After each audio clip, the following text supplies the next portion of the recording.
illegal ang arrest kung walang warrant of arrest. Oo. Pero kung may pinakita naman sa kanyang warrant of arrest, anong gagawin? Saan nga? Legal move. Well, we will try to question. Depende kung anong warrant yun. You have to see the warrant of arrest before you can question it. Given na may warrant of arrest, sir, from ICC, pwede ba yon na ang PNP sasamahan yung mga taga-ICC na mag-serve ng warrant sa isang Pinoy? I cannot. I don't know kung merong talagang warrant of arrest. You show me the warrant of arrest, kakusapin na kita. Oo, pero sir, ganun yan. Ano ba yung proseso dapat pag ganito? Dapat may warrant of arrest.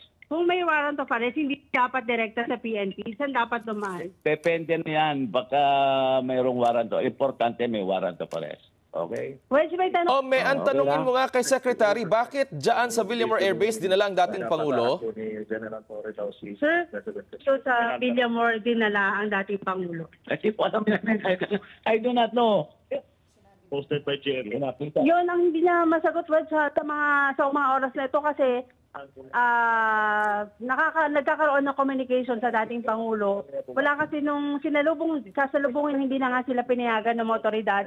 Hinarang na sila at sabi papapasukin sila ngayon dito. Hanggang ngayon, meron mga nagpapasukin siya pero hanggang ngayon hindi pa pinapapasok si Secretary Bello.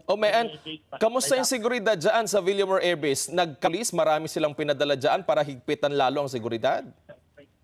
Actually, dito sa Gate 5 Wedge, kanina nilagyan na ng sa ngayon, meron na ring mga polis, meron silang mga shield na dahil unti-unting dumadating yung mga supporters ng dating Pangulo labas ng gate.